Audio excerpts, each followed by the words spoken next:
At 02:30 hours on the morning of October 25, 1944, Commander Richard O'Kane stood on the bridge of USS Tang, watching two torpedoes streak through the dark water of the Formosa Strait. One torpedo ran straight and true toward a damaged Japanese cargo ship. The other torpedo curved left. Its gyroscope had failed. The torpedo was running in a circle. It was coming back toward Tang. O'Kane was 33 years old. Naval Academy graduate class of 1934, 11 months commanding Tang. In those 11 months, across 4 completed war patrols, his submarine had sunk more Japanese ships than any boat in the Pacific Fleet. The Navy's leadership had called submarines a waste of resources before the war. The surface admirals called them sewer pipes. Admiral William Leahy, who would become Chief of Staff to President Roosevelt, had declared in 1937 that submarines were obsolete weapons with no role in modern naval warfare. Admiral Harry Yarnell stated that submarines would be useful only for reconnaissance and coastal defense. They lacked the range, speed, and firepower to operate effectively in the vast Pacific. When O'Kane had graduated from submarine school at New London in 1938, his classmates wondered why any officer would volunteer for a weapon the Navy did not believe in. The submarine service was where careers went to die. Officers who wanted to make admiral-commanded battleships or carriers. Officers who wanted combat glory served on destroyers or cruisers. Officers who could not get better assignments ended up on submarines. O'Kane explained it was not about belief, it was about capability. His classmates wanted to know what capability a submarine had that a battleship or carrier did not. O'Kane said submarines could approach unseen, strike without warning, and disappear before the enemy could respond. A battleship announced its presence from 20 miles away. A carrier needed clear weather and daylight to operate effectively. A submarine could hunt day or night, in any weather, in any sea state. The surface admirals disagreed. They pointed to World War I, where German U-boats had sunk merchant ships, but had not changed the strategic balance. The Allies had defeated Germany despite losing millions of tons of shipping to submarines. Convoys and escorts had proven effective against submarine attacks. Sonar technology had made submarines vulnerable to detection and destruction. Modern naval warfare would be decided by surface engagements and carrier battles, not by underwater raiders sneaking around in the dark. The Navy had built submarines anyway, but they had built them wrong. American submarine doctrine in 1941 emphasized scouting for the fleet, not independent operations against enemy commerce. Submarines would locate enemy warships and report their positions. They would screen for enemy submarines. They would conduct reconnaissance of enemy ports and bases. Sinking merchant ships was considered ungentlemanly warfare, suitable for Germans but beneath American honor. They had built the submarines as reconnaissance platforms. The Navy had 111 submarines by December of 1941. In the Pacific, 55 fleet submarines and 18 older S-class boats were available for combat operations. They represented less than 2% of the fleet's total strength. Every admiral who mattered had come up through battleships or carriers. Submarine officers were considered technical specialists, not warriors. They would scout for the real Navy, report enemy positions, maybe sink a cargo ship if they got lucky. No submarine in history had ever changed the outcome of a war. The United States had 284,427 men in the Navy when the war started. Approximately 16,000 would serve on submarines during the entire war. The submarine service could not compete with the prestige of surface ships. When a destroyer sank an enemy vessel, the entire crew watched it happen. When a carrier launched strikes, hundreds of men participated in the victory. Submarines operated alone, underwater, unseen. No witnesses, no glory, no recognition. O'Kane had requested submarine duty anyway. He believed the next war would be won by stealth and surprise, not by brute force. The surface admirals disagreed. The Mark 14 torpedo carried by every American submarine had been designed in 1931. It weighed 3,280 pounds. It carried a 663-pound warhead. It could travel 4,600 yards at 46 knots. On paper, it was the most sophisticated torpedo in any navy. In reality, it was the worst weapon system deployed by any major power in World War II. The Mark 14 had 4 fatal defects. First, it ran 10 feet deeper than set. Second, its magnetic exploder fired prematurely, or not at all. Third, its contact exploder crumpled on impact instead of detonating. Fourth, its gyroscope could fail, causing the torpedo to run in a circle and return toward the firing submarine. These defects were not discovered during peacetime testing because the Bureau of Ordnance had refused to conduct live-fire tests with actual warheads. Torpedoes cost $10,000 each in 1930 Depression-era dollars. That was more than twice the annual salary of a Navy captain.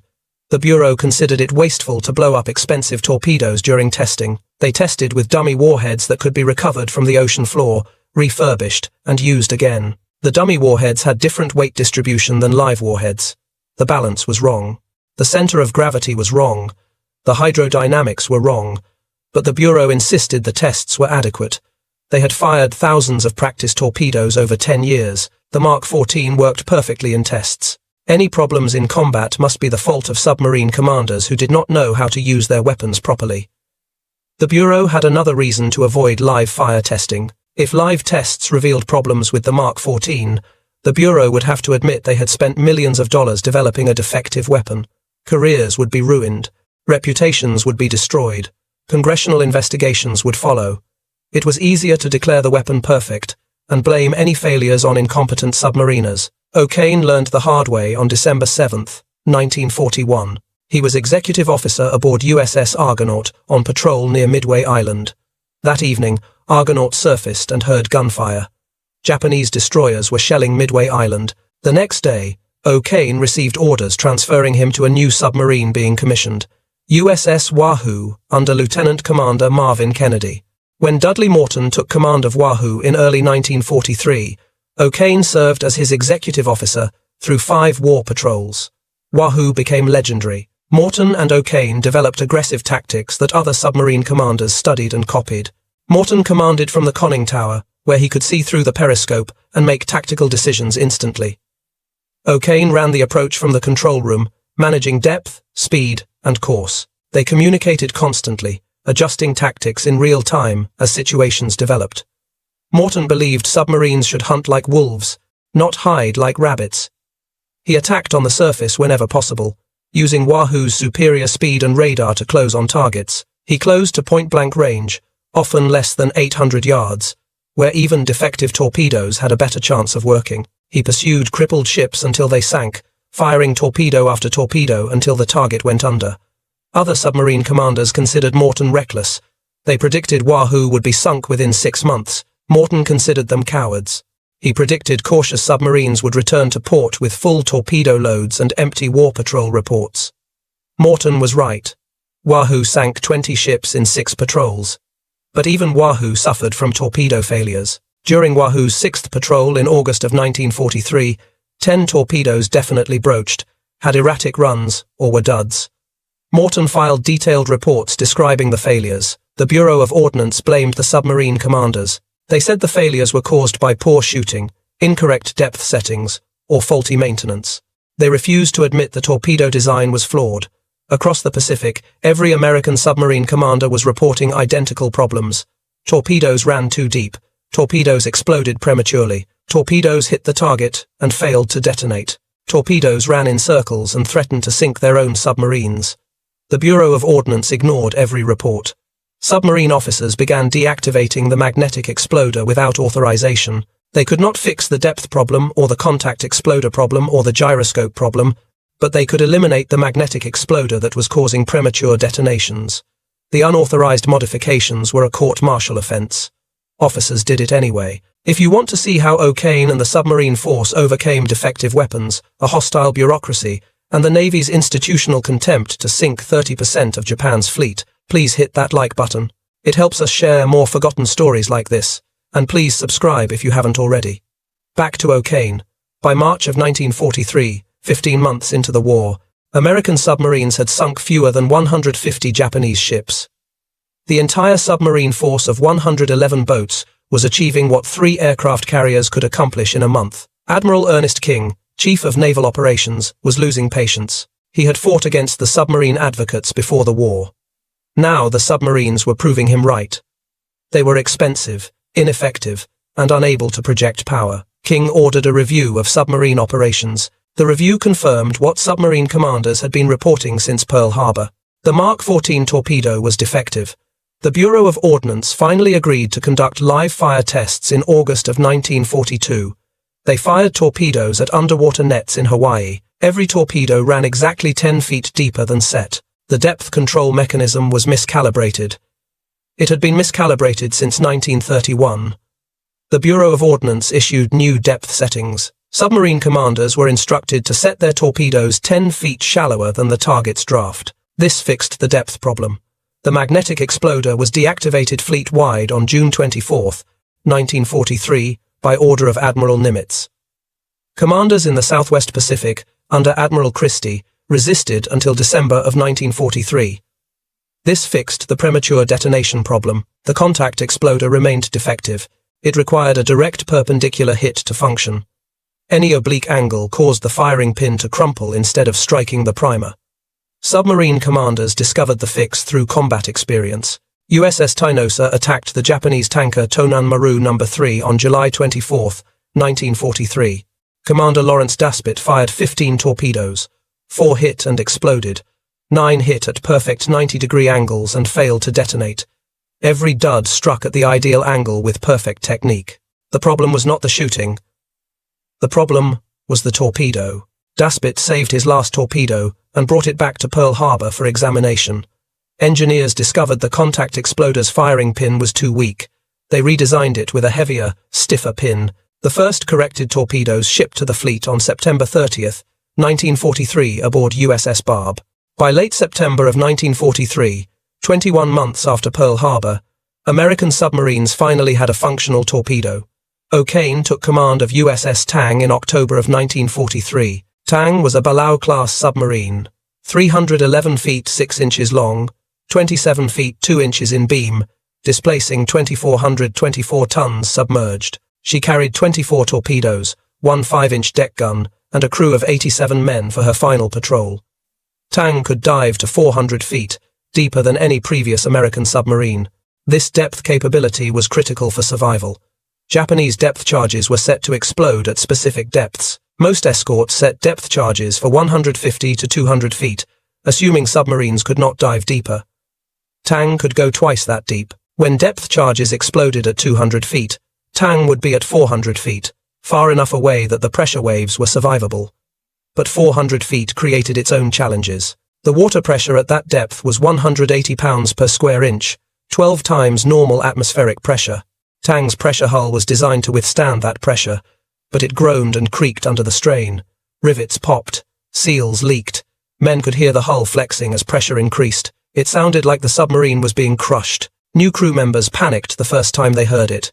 Experienced crew members knew it was normal, but it never stopped being frightening. Life aboard Tang during war patrols was uncomfortable and dangerous even without enemy contact. 87 men lived in a space designed for 66. Men hot-bunked, sleeping in the same bunk in shifts. The submarine was never quiet. Machinery ran constantly. Diesel engines when surfaced, electric motors when submerged, pumps, fans, air compressors, the air conditioning system that removed carbon dioxide and added oxygen. All of it made noise. Sleep was difficult. The crew worked 6-hour watch cycles. 6 hours on watch, 6 hours off watch, but the 6 hours off included time for eating, maintenance, and personal hygiene. Actual sleep time was 4 hours if you were lucky. Showers were limited to once per week, 30 seconds of water. Fresh water was precious. The submarine carried only enough for drinking, cooking, and essential hygiene. Everything else used seawater. Food was good for the first week of patrol, while fresh provisions lasted. Eggs, milk, bread, fresh vegetables. Then it was canned food for the next 6 weeks. Powdered eggs, canned milk, canned vegetables, canned meat.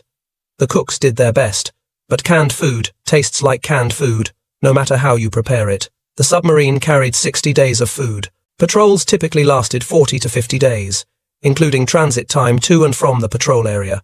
That left a small margin for extended operations or delayed returns. The crew was divided into departments.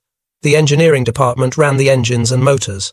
The torpedo department maintained weapons and handled loading. The deck department managed the submarine's operations, navigation, and watch standing. The radio and radar operators were specialists who reported directly to the captain. Every man had to qualify in submarines, learning every system aboard. In an emergency, any crew member might need to operate equipment outside his specialty. Cross-training was mandatory. Tang's crew was exceptionally well-trained. O'Kane drilled them constantly. Emergency procedures, damage control, firefighting, flooding response, torpedo loading, battery charging, navigation. Every task had to be performed faster and better than any other submarine in the fleet. The crew grumbled about the constant drilling. Then they went into combat and understood why. Their training kept them alive. Every American submarine had better sonar than Japanese destroyers. Every American submarine had better radar than Japanese cruisers. Every American submarine had better fire control computers than any surface ship in the Japanese Navy. These advantages had been meaningless when the torpedoes did not work. Now, they mattered. Tang's first war patrol began in January of 1944. O'Kane's orders were to patrol the waters between Japan and the Philippines. He was hunting Japanese cargo ships, tankers, and transports. The ships carried oil from the Dutch East Indies, rubber from Malaya, rice from Indochina, iron from China, and coal from Manchuria.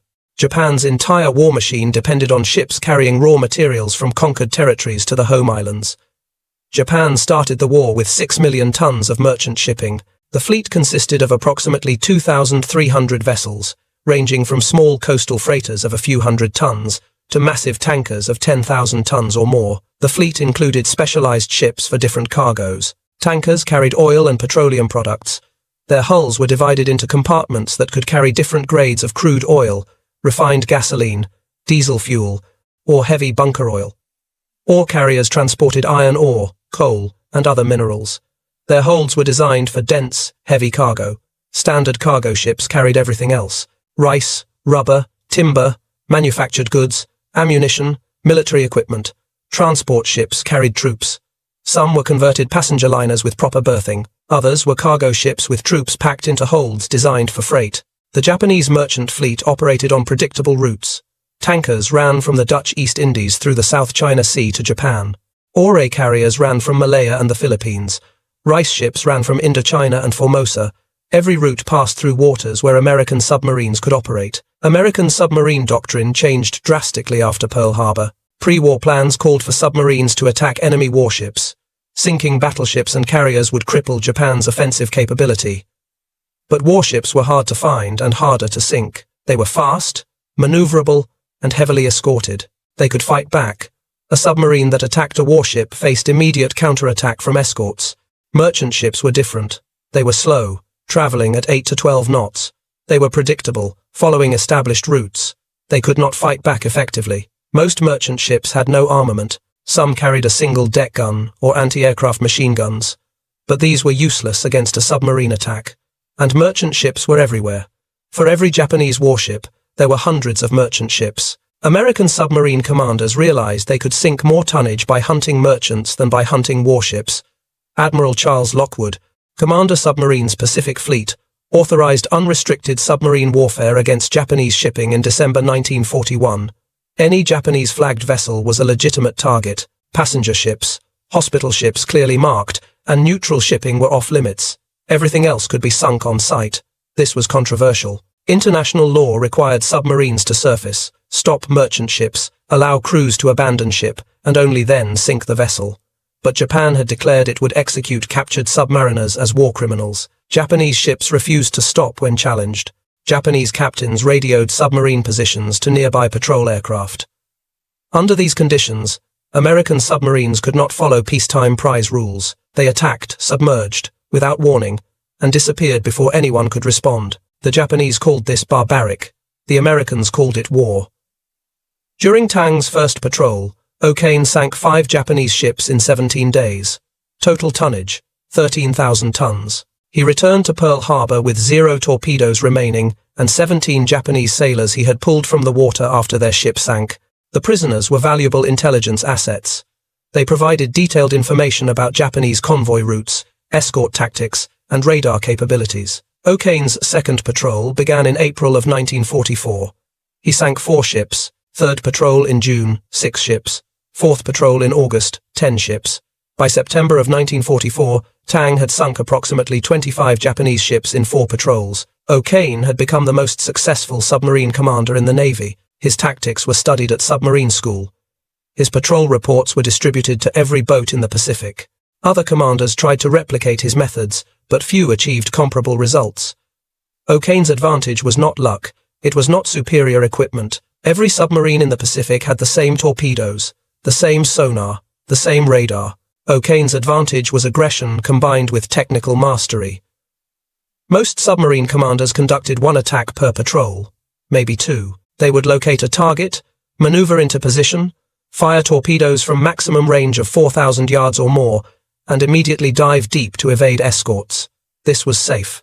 This was doctrine. This also meant torpedoes had longer travel time, giving targets more opportunity to maneuver. Long-range shots required perfect calculations of target speed, course, and range. Any error meant a miss. O'Kane conducted multiple attacks per patrol, sometimes 4 or 5 engagements in a single week. He closed to minimum range before firing, often less than 1,000 yards, sometimes as close as 800 yards. At that range, torpedoes reached the target in less than 2 minutes. Targets had no time to maneuver. Torpedoes running slightly off course still hit. Even if escorts detected Tang, they could not react quickly enough to prevent the attack. O'Kane attacked at night on the surface whenever possible. Tang's low profile made her nearly invisible in darkness. Her radar could detect targets at 20,000 yards, far beyond visual range. Japanese escorts had primitive radar. They relied on visual spotting and sonar, but sonar could not detect a submarine on the surface. Tang could approach within 1,000 yards of a convoy, fire torpedoes, and disappear into the darkness before Japanese escorts knew where the attack had come from. O'Kane pursued damaged ships until they sank. Most commanders fired a spread of torpedoes, hoped for hits, and then cleared the area. O'Kane stayed and watched. If a ship was damaged but still afloat, he maneuvered for another shot. He fired torpedoes until ships went under, or until Tang had no torpedoes remaining. Japanese escorts expected submarines to fire and run. They searched in the wrong places because they could not believe any submarine commander would be aggressive enough to remain in the attack area. O'Kane also trained his crew to operate faster than any other submarine in the fleet. The Navy's peacetime doctrine for submarines emphasized caution, stealth, and survival. Torpedo reload time was 15 minutes. Fire control solutions took 5 minutes. Dive time from surface to periscope depth was 2 minutes. O'Kane's crew cut those times in half. His crew learned to reload torpedoes in 6 to 8 minutes. His torpedo officer, Lieutenant Junior Grade Frank Springer, could calculate firing solutions faster than the mechanical torpedo data computer. Springer had an intuitive grasp of geometry and relative motion. He could look at a target's bearing rate and know instantly what course and speed to set. His solutions were more accurate than the computer's calculations. O'Kane trusted Springer completely. The radar operator, Radioman First Class Floyd Cavalli, could identify ship types by their radar signature alone. A tanker's superstructure produced a different radar return than a cargo ship. A destroyer's profile looked different from a transport. Cavalli could tell O'Kane what type of ships were in a convoy before anyone could see them through a periscope. This allowed Tang to prioritize targets. Tankers carried more valuable cargo than cargo ships. Transports packed with troops were priority targets. Cavalli's skill gave Tang a tactical advantage no other submarine possessed. Tang's fifth and final patrol began on September 24, 1944. O'Kane's orders were to interdict Japanese shipping in the Formosa Strait and the waters between Formosa and the China coast. Intelligence indicated heavy traffic as the Japanese were reinforcing their garrison in the Philippines before the expected American invasion. General Douglas MacArthur was planning to return to the Philippines in October. The Japanese knew it. They were rushing troops, equipment, and supplies to defend the islands. Every transport that reached the Philippines meant more American casualties when the invasion began. Every tanker that delivered fuel meant more Japanese aircraft in the sky. Every cargo ship that arrived meant more ammunition for Japanese defenders. Tang's mission was to stop those ships. Tang transited through the Luzon Strait and entered her patrol area on October 10th. The Formosa Strait was one of the most dangerous submarine operating areas in the Pacific. The strait was only 100 miles wide at its narrowest point. Shallow water restricted diving depth. Japanese air bases on Formosa and the Chinese mainland could scramble aircraft within minutes of a submarine sighting. Japanese patrol boats operated constantly. The confined waters meant escorts could search more effectively. A submarine detected in the Formosa Strait had limited room to maneuver, but the confined waters also meant every Japanese ship heading for the Philippines had to pass through the strait. It was a choke point. Submarines operating there could intercept nearly all traffic heading south. Over the next 2 weeks, Tang stalked Japanese convoys through these dangerous waters. O'Kane employed the aggressive tactics he had perfected over 4 previous patrols. surface attacks at night when Tang's radar gave her an overwhelming advantage, close-range firing that gave targets no time to maneuver, and escorts no time to react. Relentless pursuit of damaged ships, firing torpedo after torpedo until they sank. Each engagement was carefully planned and ruthlessly executed. O'Kane would detect a convoy on radar at extreme range. He would plot the convoy's course and speed. He would calculate an intercept course that positioned Tang ahead of the convoy, between the convoy and its destination. Then he would wait on the surface, engines quiet, radar watching, until the convoy came within range. Tang sank cargo ships carrying war materials to the Philippines. She sank tankers, hauling fuel oil from the Dutch East Indies. She sank transports packed with troops and equipment. Each sinking meant fewer supplies for Japanese forces defending the Philippines. Each sinking meant fewer American casualties when MacArthur's forces landed. The Japanese escorts hunted Tang with depth charges and sonar after each attack. They dropped patterns of depth charges based on where they thought a submarine might be hiding. Sometimes they guessed right, and charges exploded close enough to shake Tang violently. Light bulbs shattered, equipment broke loose, men were thrown against bulkheads, but Tang always escaped. O'Kane would dive deep, run silent, and wait for the escorts to give up. The crew would sit in darkness, barely breathing, listening to the escort's sonar pinging through the water. Ping, ping, ping. Each ping meant the escorts were still searching. Then the pings would fade. The escorts would give up and rejoin their convoy. O'Kane would wait another 30 minutes to be certain, then surface and resume hunting. By October 24th, Tang had fired most of her torpedoes. She had achieved exceptional results. Modern research credits Tang with 13 ships sunk during this patrol, though the precise number and timing of individual attacks remain subjects of historical debate. O'Kane continued hunting even as his torpedo supply dwindled. On the night of October 24, 1944, Tang's radar detected a Japanese convoy north of Turnabout Island in the Formosa Strait. O'Kane had only a few torpedoes remaining. He positioned Tang for what would be her final attack. The convoy consisted of several cargo ships and escorts, traveling at slow speed through calm seas.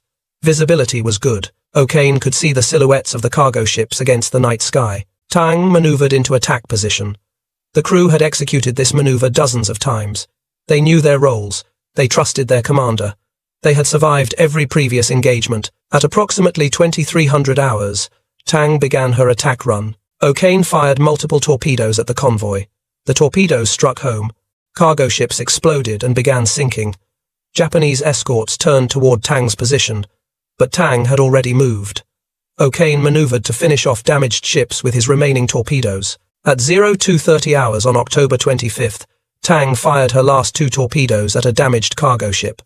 One torpedo ran straight toward the target. The other torpedo malfunctioned immediately after leaving the tube. Its gyroscope failed. The torpedo curved left in a tight circle. It was running back toward Tang. O'Kane saw the torpedo's phosphorescent wake in the dark water. The wake curved in a perfect arc. It was coming straight at Tang's stern. O'Kane shouted orders, hard right rudder, ahead flank. Tang's engines roared to full power. The submarine began to turn.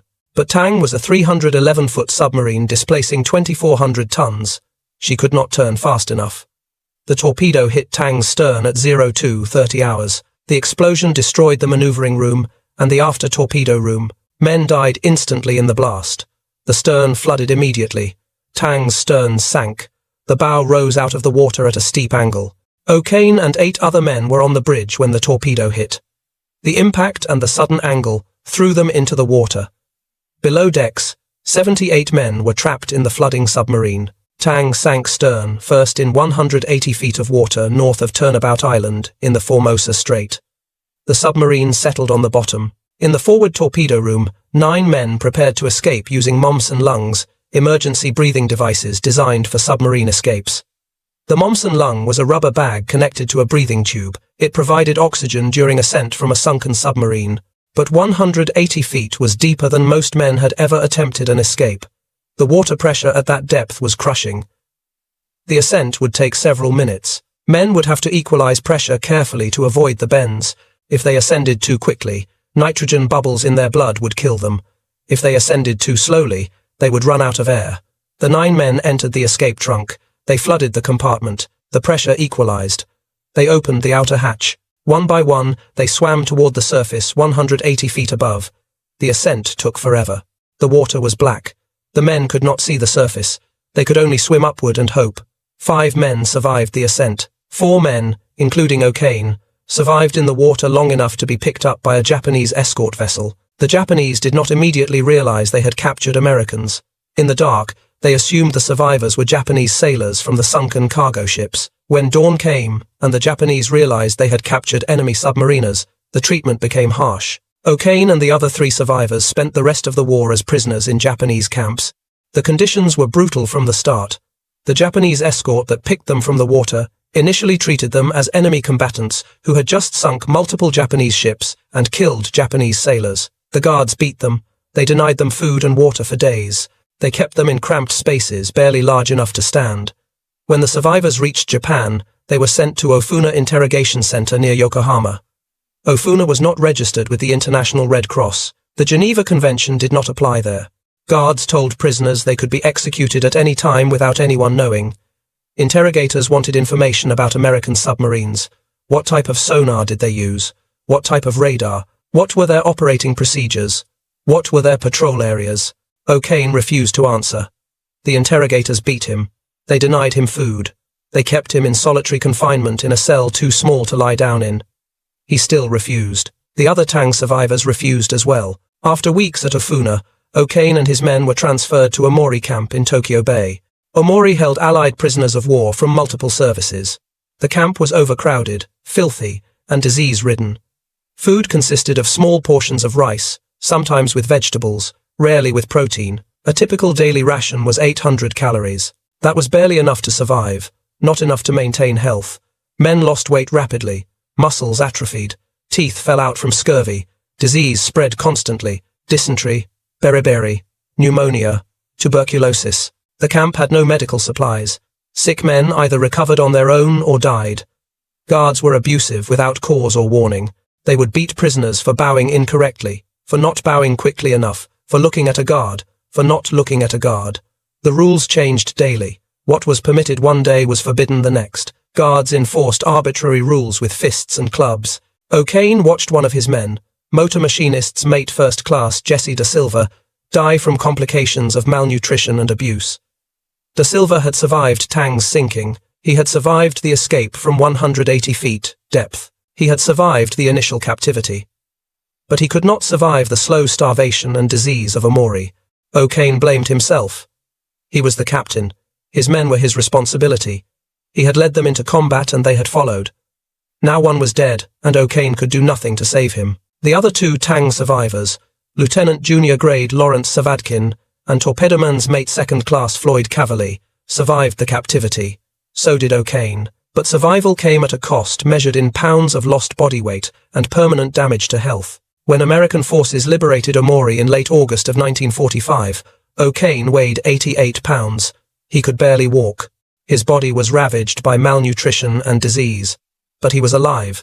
Tang's 5th Patrol had brought her total sinkings to 33 ships, totaling 116,454 tons. That remained the record for most tonnage sunk by a single American submarine in World War II. No other submarine came close. O'Kane received the Medal of Honor on March 27, 1946, from President Harry Truman for his actions during Tang's final patrol. The citation described his aggressive tactics, his tactical brilliance, and his willingness to press attacks despite extreme danger. After the war, O'Kane continued serving in the Navy. He commanded Submarine Division 32. He worked in submarine development, helping design the next generation of submarines. He trained new commanders, passing on the lessons he had learned the hard way in combat. He retired as captain in July of 1957, with advancement to Rear Admiral on the retired list. During the war, American submarines comprised less than 2% of the Navy, but accounted for 30% of all Japanese ships sunk. They sank 1,113 Japanese merchant ships, totaling 4.78 million tons, according to the Joint Army-Navy Assessment Committee. They sank 201 Japanese warships, including 8 aircraft carriers, 1 battleship, and 11 cruisers. The submarine force suffered the highest casualty rate of any American service. 52 submarines were lost during the war. 3,505 men died. That was 22% of all submariners who served. Every submarine that went on patrol knew it might not return. Every man who climbed through the hatch knew he might never climb back out, but their impact was disproportionate to their numbers. Japan entered the war dependent on imported resources. The home islands had no oil except tiny fields producing less than 10% of requirements. Iron ore had to be imported from Malaya and the Philippines. Coal came from Manchuria and China. Rubber came from the Dutch East Indies. Rice came from Indochina, Formosa, and Korea. Even basic food supplies had to be imported to feed the Japanese population. Every resource needed to sustain the war effort came by ship from conquered territories thousands of miles away. The Japanese economy was designed around this reality. Factories processed raw materials shipped from the empire. Oil refineries processed crude oil shipped from the Dutch East Indies. Steel mills processed iron ore shipped from Malaya. The entire system depended on ships making regular runs between the resource areas and the home islands. American submarines cut those supply lines methodically and ruthlessly. They did not need to sink every ship. They only needed to sink enough ships to reduce imports below the minimum needed to sustain the war economy. For Japan, that minimum was approximately 5 million tons of shipping capacity, operating at high efficiency. Sink more than half that capacity, and the Japanese economy would begin to collapse. By 1944, American submarines were sinking Japanese ships faster than Japanese shipyards could replace them. Japan started the war with 6 million tons of merchant shipping. By mid-1944, despite building new ships constantly, Japan had less than 4 million tons remaining. By mid-1945, Japan had less than 2 million tons. The effects cascaded through the Japanese economy. Oil imports collapsed first. In 1941, Japan imported 50 million barrels of oil. In 1944, they imported less than 10 million barrels. In early 1945, oil imports ceased completely. Without oil, the Japanese Navy could not operate. The combined fleet, which had terrified the Pacific in 1941 and 1942, spent 1945 tied up in port because there was no fuel to operate. When the battleship Yamato sortied for her final mission in April of 1945, she carried just enough fuel for a one-way trip. There was no fuel to bring her back. Without oil, the Japanese Air Force was grounded. Pilots trained in 1944 and 1945 received minimal flight time because there was no aviation fuel for training. When they flew combat missions, they were so poorly trained that American pilots called them targets, not opponents. Without oil, Japanese factories could not produce weapons or ammunition. Factory output collapsed. In 1941, Japanese factories had produced 2,300 aircraft per month. By early 1945, production had dropped below 500 aircraft per month, despite desperate attempts to increase output. The problem was not factory capacity. The problem was no fuel to run the factories and no aluminum or steel to build aircraft because the cargo ships carrying those materials had been sunk by American submarines. Food imports collapsed next. Japan imported 60% of its rice and nearly all its protein from the empire. As shipping tonnage declined, the military got priority for remaining capacity. Food imports were cut. By mid-1945, the average Japanese civilian was receiving 1,200 calories per day, barely enough to survive. Urban populations were starving. Rural populations had local rice production but no tools or fertilizer because those items came by ship from other parts of the empire. The Japanese government implemented rationing in 1942. By 1945, rations had been cut multiple times. The official ration provided subsistence, not nutrition. The black market flourished, but prices were beyond what most people could afford. If the war had continued into 1946, mass starvation would have occurred. American submarines had strangled Japan completely. The strategic bombing survey conducted after the war concluded that the submarine blockade was the decisive factor in Japan's defeat. The survey's report on oil stated that the contribution of bombing against oil was negligible because the war had already been won by the blockade. Japanese oil imports tell the story. In 1944, Japan expected to import 28.5 million barrels of oil from the southern zone.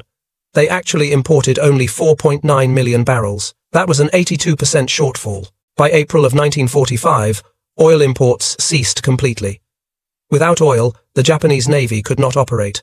Without oil, the Japanese Air Force was grounded. Without oil, Japanese factories could not produce weapons. Without oil, Japanese civilians froze in winter and starved year-round. The submarines did what the surface fleet could not do, and what strategic bombing could not accomplish. They isolated Japan from the resources needed to continue fighting. The weapon system the Navy had dismissed before the war became the decisive factor in Japan's defeat. The admirals who had called submarines sewer pipes never admitted they were wrong. They simply stopped talking about it. The official Navy histories written after the war described submarines as a critical component of the Pacific strategy. The pre-war skepticism was quietly forgotten. Submarine officers who had been considered technical specialists became heroes. Their patrol reports were studied at the Naval War College.